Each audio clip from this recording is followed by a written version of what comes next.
Sejam bem-vindos à quinta edição da nossa série de vídeos, onde agora vamos falar sobre os acabamentos da construção civil.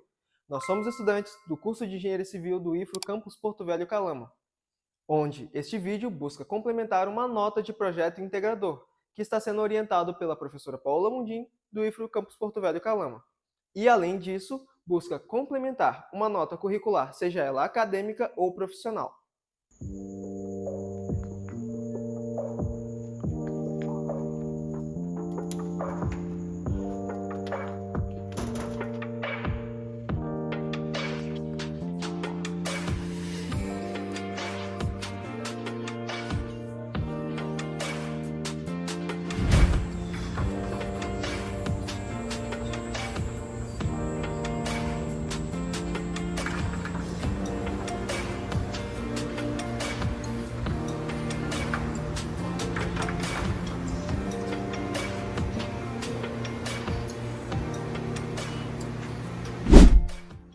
Vamos falar agora de um dos temas mais importantes na construção civil, a pintura e o acabamento final.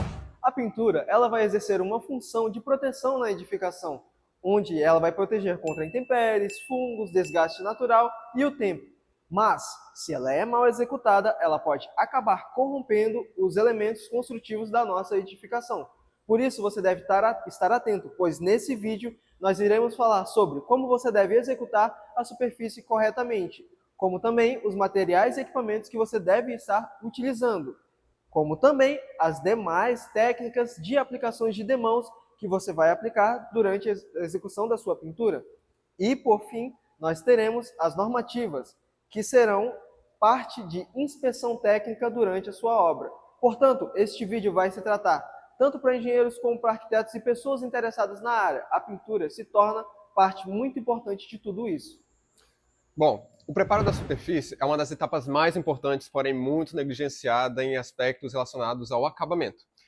É nessa parte que a gente vai garantir a qualidade e a durabilidade desse acabamento para o futuro. Vamos dividir isso em 5 passos que são essenciais para que a gente tenha, por exemplo, uma pintura bem acabada. Primeiramente, a limpeza. Vamos remover poeira, por exemplo, gordura, mofos ou resíduos e partículas soltas no processo da construção dessa edificação. No segundo passo, nós temos os quesitos de correções. Por exemplo, trincas ou aberturas que forem provenientes de algum tipo de patologia nessa edificação. É bom, obviamente, verificar o que causou esse tipo de patologia, mas de grosso modo a gente pode aplicar alguma argamassa ou preencher com massa acrílica para poder tirar essa imperfeição que a gente tem na nossa parede, por exemplo. De segundo passo, a gente vai para o lixamento, é onde a gente vai deixar essa superfície mais homogênea, principalmente quando for com paredes rebocadas. Vamos utilizar, por exemplo, lixa entre 150 a 200 para fazer esse tipo de serviço. Depois da parte do lixamento, a gente vai vir com a remoção da poeira que foi originalmente criada por conta desse lixamento. A gente vai utilizar, por exemplo, um pano úmido ou um aspirador para evitar que isso comprometa a aderência dessa tinta. E no quinto e último passo, a gente tem, por exemplo, a aplicação de um selador ou de um fundo preparador, que vai ser fundamental para superfícies novas. Ele vai evitar a absorção desigual da tinta e vai melhorar a uniformidade dessa cor. Erros comuns incluem pintar sobre superfícies úmidas, engorduradas, e pular esse tipo de etapa do selador, por exemplo, para economizar. Entendeu? Isso pode causar algum tipo de patologia futura, uma imperfeição na nossa pintura e no nosso acabamento final. Bom, falando agora sobre as execuções da pintura, nós temos que entender o seguinte: a pintura, ela não é só um trabalho manual, você tem que ter técnicas e aplicações normativas para que ela saia da forma correta e agradável. Primeiro, você deve entender que a pintura tem 2 pontos muito importantes durante a sua execução. Você deve ter as escolhas de tinta, como por exemplo, a tinta PVA, que pode ser utilizada em áreas como quartos, salas e etc. Podemos ter também as tintas acrílicas, que podem ser utilizadas em áreas mais úmidas, porque ela possui uma maior resistência à água. As tintas sintéticas podem ser utilizadas para pintar madeiras e metais, onde pode exigir um acabamento mais refinado. E o epóxi, que pode ser utilizado tanto em áreas hospitalares quanto em áreas industriais. Outro ponto mais importante, as ferramentas, onde você pode ter o pincel, as trinchas, os rolos de lã ou os rolos de espuma, que podem ser utilizados na sua pintura, execução da pintura. E o mais importante de tudo isso é que você deve estar atento ao tipo de material que você deve estar pintando. Como, por exemplo, você pode acabar utilizando uma pistola de compressão para acabar pintando materiais como ferros e etc. Você deve estar atento também à diluição da sua tinta de acordo com as especificações do fabricante, pois é a partir disso que você pode ter uma tinta agradável para ser aplicada. Se ela for pouco diluída, você pode ter problema na sua obra, e se ela for muito diluída, ela também vai dar problema na sua obra. Então fique atento nesse detalhe, pois ele é muito importante.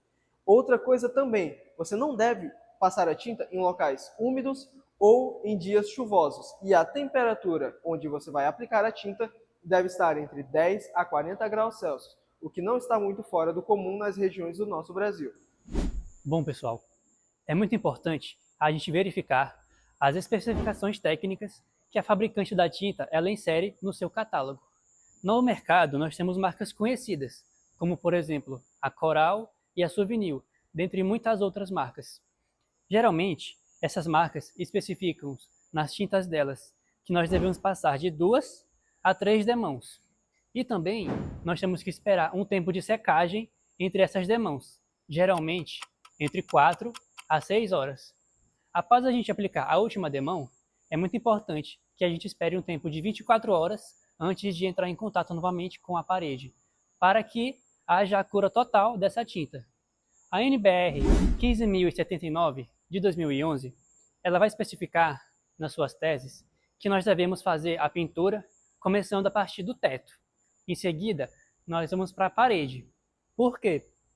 Porque isso pode dar para a gente uma economia de tinta ainda maior do que começando a partir do chão. Existe uma técnica correta de fazer a execução dessa pintura, estabelecida por norma. E como seria essa técnica? São movimentos de cima para baixo e da direita para a esquerda. E é muito importante também a gente fazer a técnica da iluminação, para nós podermos perceber as falhas da nossa pintura e podermos corrigir a tempo, para que a nossa parede ela fique numa textura uniforme. E também, muitas patologias que acabam acontecendo nessa nossa parede é a questão da eflorescência, que são aquelas manchas brancas que aparecem na nossa edificação, caso não seja feita uma execução correta, desde a fundação até o revestimento final. A etapa final é a inspeção técnica da pintura, que vai justamente garantir a qualidade do acabamento, de certa forma, da aplicação da pintura e a conformidade com o projeto. Então, na inspeção, nós temos alguns pontos a serem tratados, como, por exemplo, a verificação se de fato aquele material que foi comprado, que foi especificado no projeto, foi aplicado corretamente na edificação.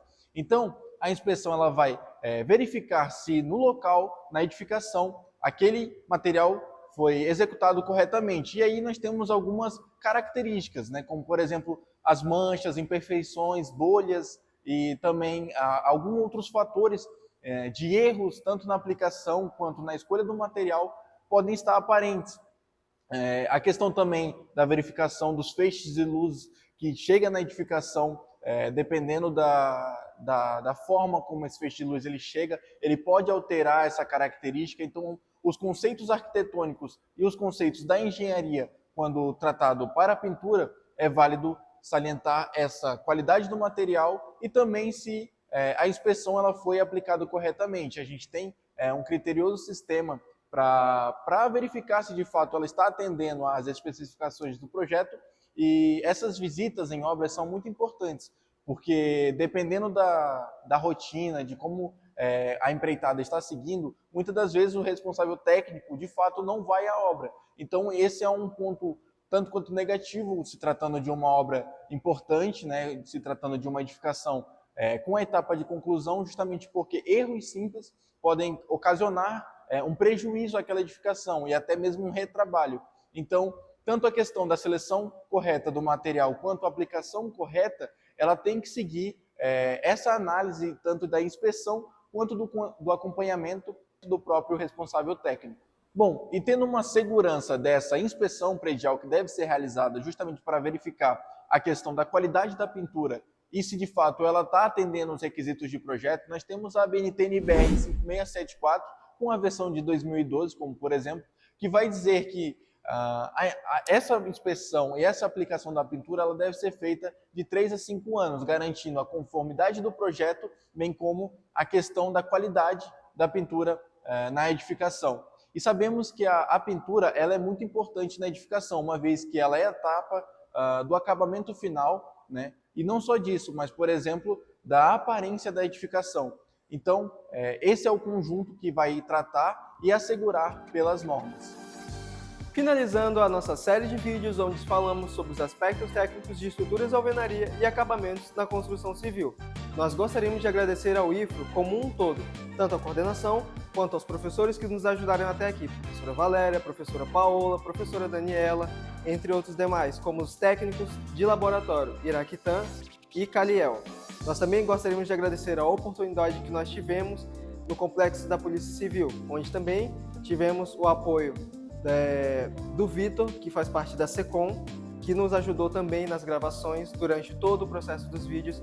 Agradecer as várias oportunidades que tivemos ao longo do caminho. Não foi fácil até aqui, mas nós conseguimos entregar todos os vídeos com qualidade. De certa forma, estamos finalizando e pedimos a você que se inscreva no canal, deixe o seu like e nos acompanhe para vídeos futuros.